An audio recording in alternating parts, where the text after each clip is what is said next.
মন্ত্রী অগ্নিমিত্রা পাল এই ফুটপাতে মহিলার দুধ গরম করা বন্ধ করে দিয়েছিলেন, কারণ সে রাস্তার পাশে দুধ গরম করছিল। তারপর এই দুধ গরম করা বন্ধ করে দেওয়ার পর পাশে এসে দাঁড়িয়েছে সিপিএম, পাশে এসে দাঁড়িয়েছে তৃণমূল, এবং স্বয়ং এসে দাঁড়িয়েছিল প্রাক্তন মুখ্যমন্ত্রী মমতা ব্যানার্জি। তিনি বলেছিলেন যে এই মহিলার দায়িত্ব নেবে, কিন্তু মহিলা সিপিএম এবং তৃণমূলের ওপর কারোর ওপর ভরসা না করে শটান চলে গেছে মুখ্যমন্ত্রী শুভেন্দু অধিকারীর জনতার দরবারে।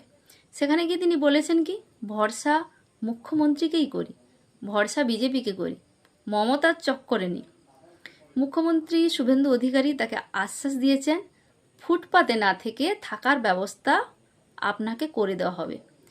একই সঙ্গে তিনি বলেছেন যে রাস্তায় থাকবেন না, ফুটপাত তো মানুষের চলাচলের জন্য, আপনার থাকার ব্যবস্থা করে দেওয়া হবে। তাহলে এই মহিলাকে সিম্প্যাথি দেখানোর জন্য সিপিএম গেল, তৃণমূল গেল, উনি কিন্তু কারোর ওপর ভরসা করেননি।